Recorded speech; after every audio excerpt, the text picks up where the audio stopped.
Tim Schweikert, Senior Managing Director, International Business Development. Good afternoon. Thank you.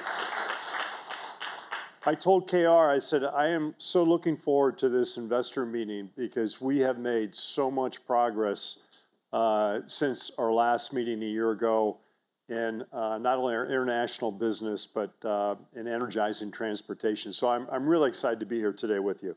Before I jump into the international piece, I want to just give you a little bit of background on myself. I spent 33 years at GE, and most of that time I was working in international markets, growing, whether it be our transportation, aviation business, places like China. I spent 6 years living in China, selling locomotives not only in China, but Indonesia, South Korea. And then I went and did the same thing in sub-Saharan Africa. And you know, when I started the international role with Bloom, I said this looks a lot like GE did back when it was making its big push into international markets. We've got a great mature product with a strong base in the U.S. We've got terrific world-beating technology, and we're looking at a white space that is virtually untapped. So I'm really excited today to give you an update of where we stand. And last year, when we said, hey, Europe is that's our next frontier. And we said that because the need for energy security, gas is not going away. You know, a lot of change in that market because of the Ukraine-Russian war. But gas is there to stay in Europe. And what it means is that Europe needs to get more energy, more electricity out of every molecule of gas. And so when you look at what Bloom, how we've positioned from a product standpoint with our combined heat and power product, we think that is going to be really a super attractive world-beating product in Europe. The need for on-site power, we just heard on how it's so challenging to, if you're a new large energy producer or user like a data center, to get access to the grid. That is going on in many markets across Europe. And then the optionality that we bring to Europe. Europe is making a lot of investment, a lot of policies being put in place to develop hydrogen, and the fact that we can run off of natural gas today and offer that optionality that Benedetto talked about in the future really positions us nicely for Europe. So let's talk a little bit about what we've accomplished in the last 12 months. We got our first system, and we had told you last year at this time that we got it in Europe, but we couldn't tell you who. You now see it was with Ferrari. We couldn't have got a better customer to launch our business in Europe. And Benedetto, as you saw through his testimonial, is a huge supporter of Bloom. And what we find is when we get into a market with a first system, like we did with Ferrari in Italy, that quickly attracts attention. And so shortly after we got the Ferrari order, we signed a 10 megawatt deal with an outfit called Cefla that specializes in distributed power with combined heat and power. KR and I are going to be in Italy next week. We are going to be attending a data center conference there and also going to be visiting a number of large companies, CEOs in Italy's Hydrogen Valley. And we see Italy being a 100 megawatt market for us within the next 3 years. You may have seen or heard in the press that we announced our first order in Northern Europe last month. That was with a company called LUG. That is for 5 data center, combination of data centers and industrial systems in Belgium. We expect to get our first system into Belgium by the end of this year. And this is another good example of kind of our land and expand strategy in Europe. LUG has a large installed base of distributed power in the Benelux region. And we think, like what we're doing with Cefla in Italy, we can grow very, very quickly in Northern Europe with LUG. This is another example of how quickly Bloom can respond to an opportunity in the marketplace. The conversation with LUG started in November of last year. We signed the contract in the end of March of this year, and we'll have a first system in country by the end of this year. Spain and Portugal are another important markets in Europe for Bloom. In January, we announced a partnership with Telum. Telum has got a very strong track record of doing large energy infrastructure projects on the Iberian Peninsula.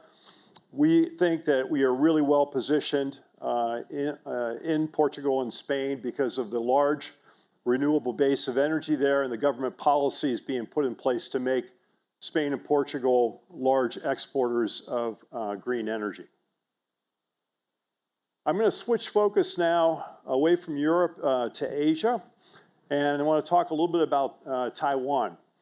Taiwan is a great example of how quickly an energy landscape can change.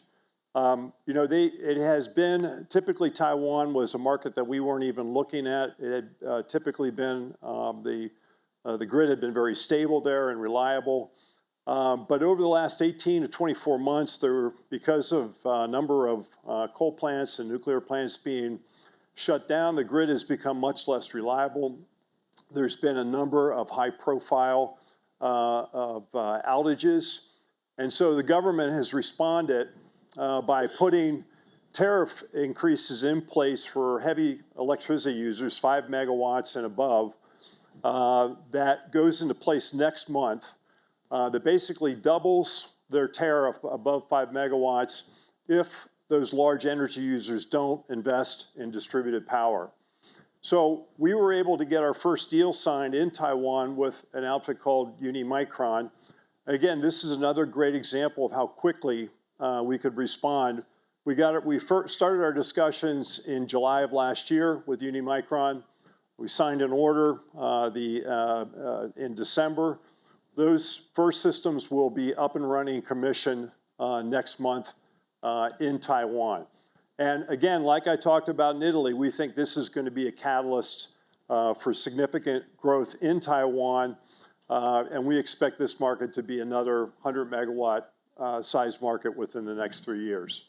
And then just to round out Asia, Singapore is another market that we are extremely interested in. We have a pipeline of over 400 megawatts of opportunities that we're working right now in Singapore. Singapore is a country that has a strategy of importing LNG, but is also looking for the cleanest power solutions to utilize that LNG and convert it into electricity.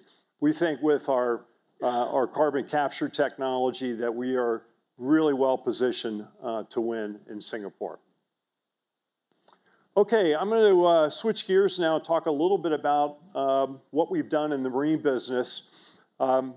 Marine, I think I mentioned to all of you last year at the investor conference that that's how I initially came to Bloom. I was very intrigued by my last role at GE being running their marine business and knowing the huge challenges that they had, the marine industry had to decarbonize the business, and knowing the capabilities of Bloom, I thought, wow, this could be really interesting.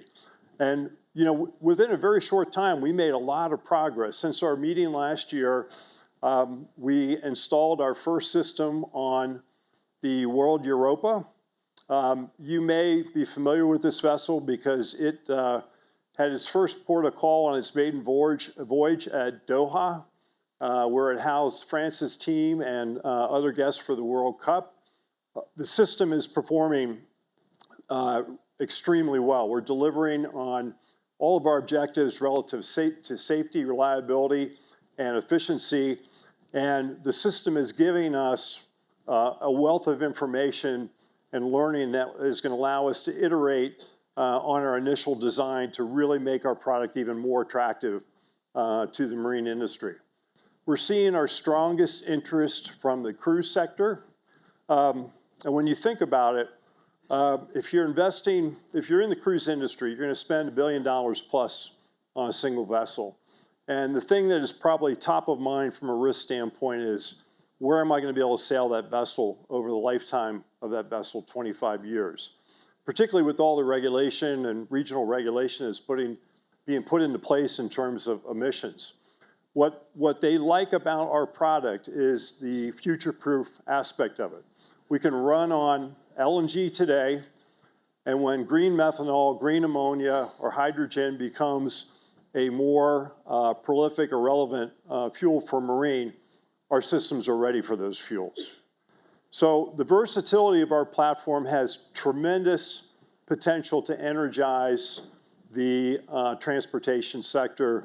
You know, whether we're providing clean power for ocean-going vessels, whether it's for charging electric vehicles, or creating sustainable aviation fuel, we think that our common platform is really positioned well to revolutionize the transportation sector. So I'm going to wrap up just by saying that, listen, I hope I've left you with some real proof points that we are moving very fast, particularly in the international markets, and with real wins in new markets and getting substantial traction and interest in what we're doing. I believe it's going to be our biggest growth area for the company, and I can't wait to come back and talk to you next year. And you're probably going to see a couple more announcements this year in new countries. And so looking forward to keeping you up to date and seeing you next year. Thank you very much.